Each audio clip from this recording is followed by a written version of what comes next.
अकोछिमंग अवधिमंग अजीनिमंग अहासी में ये चतंग उपनहंती वेरंग तेसु न सम्मति। इस गाथा का हमारे बीच ऐसी सिचुएशन आ गई थी कि कोई किसी से बोलेगा ही नहीं, रिश्ता खत्म बिल्कुल। लेकिन फिर जब इन्होंने ग्रैंड एंट्री मारी, फिर यहाँ पे वो आए, फिर इन्होंने मतलब बस एक बात पूछी थी कि जो तेरे बड़े पापा है, क्या उनका मकसद ये था कि वो तेरे को पेपर में मतलब फेल हो जाए, या वो चाहते हैं कि तू पेपर ना दे पाए। मैंने कहा ऐसा कुछ नहीं था, लेकिन पर उन्होंने एट द लास्ट मोमेंट पे मुझे मना किया, जो कि सिचुएशन उनकी बात बिल्कुल गलत थी।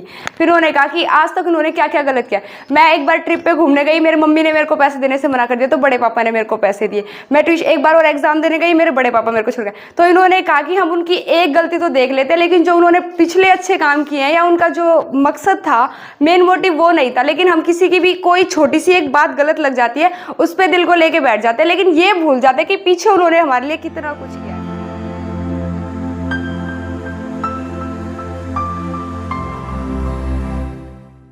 है। इन बच्चों से चाहता हूँ, क्योंकि ये बच्चे हमें तैयार करने हैं, और इस गांव में जो आप लोगों को भी मोटिवेशन मिले कि हमें क्या करना चाहिए, क्या नहीं करना चाहिए। तो मैं चाहूँगा कि ये बच्चे आकर जो थोड़ा सा आप लोगों को बताएं कि धम्म क्या है और धम्म जो है ज़रूरी क्यों है, इस पर चर्चा करेंगे।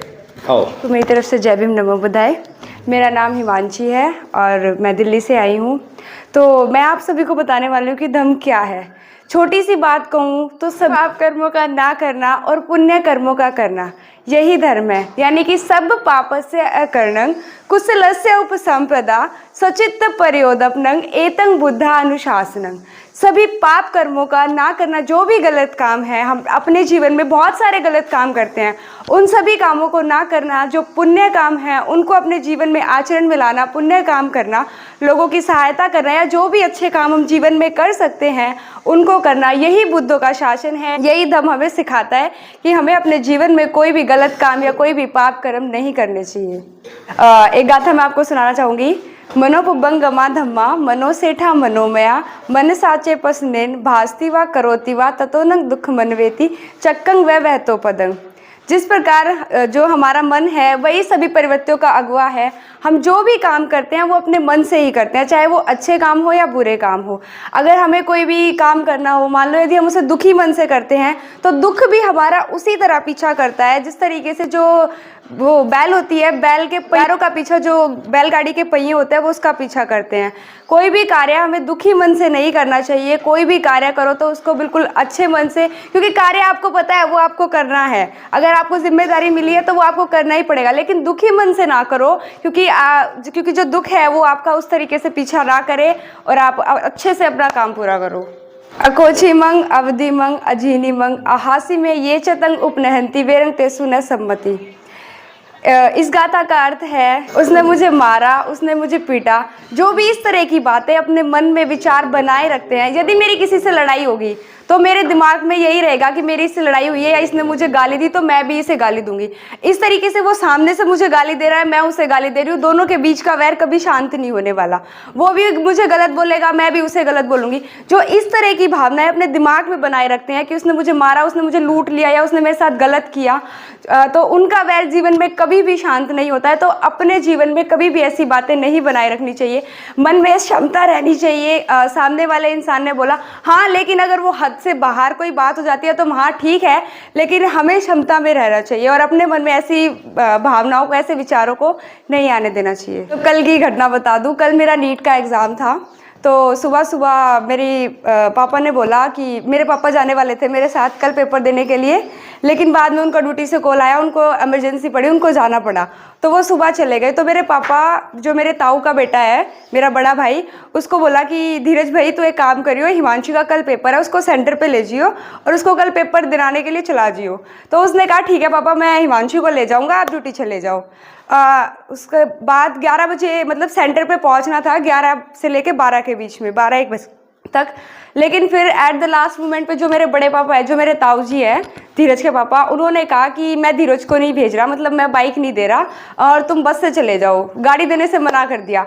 मैंने पापा को बोला कि पापा ऐसे ऐसे बात हो गई, मम्मी बोली तो एक काम कर रहे हैं, फिर हम बस से चल रहे हैं। मतलब एट द लास्ट मोमेंट पे ऐसी सिचुएशन हो गई थी कि वहाँ मेरे को सेंटर पे पेपर देने जाना है और मेरे पास इतना टाइम नहीं था कि अगर मैं बस से जाऊँ तो वहाँ पहुँच जाऊँ। मैं वहाँ घर पे रो रही थी बैठ के, मैंने कहा मेरा पेपर छूट जाएगा आज और आप बड़े पापा आपने गलत किया। वो बोले कि कल मेरे बड़े पापा का बर्थडे था तो वो बोले कि मेरे को मार्केट से सामान लेना है तो एक काम करो तुम बस से ही चले जाओ, मैं धीरज को गाड़ी नहीं दे रहा। उन्होंने नहीं दी, फिर हम बस से चले गए। लेकिन बाद में धीरज को उन्होंने, हम स्टैंड पे खड़े थे, वापस भी भेजा कि एक काम कर धीरज भाई तू जा, और उसको पेपर के लिए छोड़ा। लेकिन फिर मैंने पापा के पास कॉल किया कि मैंने कहा पापा धीरज भाई अब आया है और अब बोल रहा है कि चल। फिर पापा बोले कि अब तेरे को नहीं जाना, अब तू एक काम कर बस से आ गई है ना तो खुद ही चली जा। हम वहाँ से पेपर देकर आए और कल हम घर पे मतलब सारे रिश्तेदार इकट्ठे हो रखे थे, लेकिन फिर भी कल घर पे जो है लड़ाई हो गई दोनों भाइयों के बीच, मेरे पापा के बीच और मेरे ताऊ के बीच। मेरे पापा बोले कि तूने बाइक दी क्यों नहीं, मेरी बेटी का जब पेपर था तू एट द लास्ट मोमेंट पे ना बना कर दिया, मतलब तूने कि मैं इसको नहीं भेजूंगा और तू बाइक से चला जा, बस से चले जाओ। फिर दोनों के बीच बहुत देर तक यूँ चलते रहे। फिर बाद में एडवोकेट जय भीम प्रकाश जी वो ऊपर बैठे थे, फिर वो थोड़ी देर बाद नीचे आए। फिर नीचे आके लड़ाई चल रही थी, वो उनको बोले थे कि केक काटेंगे आ जाओ बाहर, वो यूँ बोले कि मैं नहीं आ रहा। मेरे पापा बोले कि मेरे बच्चों को ले जाओ, हम बोले, मैंने कहा जब पापा आप ही नहीं जा रहे तो हम भी नहीं जा रहे। मतलब दोनों के बीच तगड़ा युद्ध हो रहा था कि अब दीवार खड़ी कर देंगे, हम नहीं बोलेंगे तुमसे। ये मेरे ताऊ की बेटी है, मतलब धीरज की बहन है ये। कल तक हमारे बीच ऐसी सिचुएशन आ गई थी कि कोई किसी से बोलेगा ही नहीं, रिश्ता खत्म बिल्कुल। लेकिन फिर जब इन्होंने ग्रैंड एंट्री मारी, फिर यहाँ पे वो आए, फिर इन्होंने मतलब बस एक बात पूछी थी कि जो तेरे बड़े पापा है क्या उनका मकसद ये था कि वो तेरे को पेपर में मतलब फेल हो जाए या वो चाहते हैं कि तू पेपर ना दे पाए। मैंने कहा ऐसा कुछ नहीं था, लेकिन पर उन्होंने एट द लास्ट मोमेंट पे मुझे मना किया, जो कि सिचुएशन उनकी बात बिल्कुल गलत थी। फिर उन्होंने कहा कि आज तक उन्होंने क्या क्या गलत किया। मैं एक बार ट्रिप पे घूमने गई, मेरी मम्मी ने मेरे को पैसे देने से मना कर दिया तो बड़े पापा ने मेरे को पैसे दिए। मैं एक बार और एग्जाम देने गई, मेरे बड़े पापा मेरे को छोड़ गए। तो इन्होंने कहा कि हम उनकी एक गलती तो देख लेते, लेकिन जो उन्होंने पिछले अच्छे काम किए हैं या उनका जो मकसद था, मेन मोटिव वो नहीं था। लेकिन हम किसी की भी कोई छोटी सी एक बात गलत लग जाती है उस पर दिल को लेके बैठ जाते हैं, लेकिन ये भूल जाते हैं कि पीछे उन्होंने हमारे लिए कितना कुछ किया है। तो इसलिए बाय चांस कभी कभी किसी से गलती हो जाती है, मानती हूँ उनकी भी गलती है, लेकिन हमें भी ऐसा नहीं करना चाहिए। अपने मन में बैर की भावना तो बिल्कुल नहीं बनानी चाहिए, हमेशा क्षमता में ही रहना चाहिए। धन्यवाद। तो कल की घटना बता दूँ, कल मेरा नीट का एग्ज़ाम था। तो सुबह सुबह मेरी पापा ने बोला कि मेरे पापा जाने वाले थे मेरे साथ कल पेपर देने के लिए, लेकिन बाद में उनका ड्यूटी से कॉल आया, उनको इमरजेंसी पड़ी, उनको जाना पड़ा, तो वो सुबह चले गए। तो मेरे पापा, जो मेरे ताऊ का बेटा है, मेरा बड़ा भाई, उसको बोला कि धीरज भाई तो एक काम करियो, हिमांशु का कल पेपर है, उसको सेंटर पे ले जियो और उसको कल पेपर दिलाने के लिए चला जियो। तो उसने कहा ठीक है पापा, मैं हिमांशु को ले जाऊँगा, आप ड्यूटी चले जाओ। उसके बाद 11 बजे मतलब सेंटर पे पहुंचना था, 11 से लेके 12 के बीच में, 12-1 बजे तक। लेकिन फिर एट द लास्ट मोमेंट पे जो मेरे बड़े पापा है, जो मेरे ताऊ जी है धीरज के पापा, उन्होंने कहा कि मैं धीरज को नहीं भेज रहा, मतलब मैं बाइक नहीं दे रहा और तुम बस से चले जाओ, गाड़ी देने से मना कर दिया। मैंने पापा को बोला कि पापा ऐसे ऐसे बात हो गई, मम्मी बोली तो एक काम कर रहे हैं, फिर हम बस से चल रहे हैं। मतलब एट द लास्ट मोमेंट पे ऐसी सिचुएशन हो गई थी कि वहाँ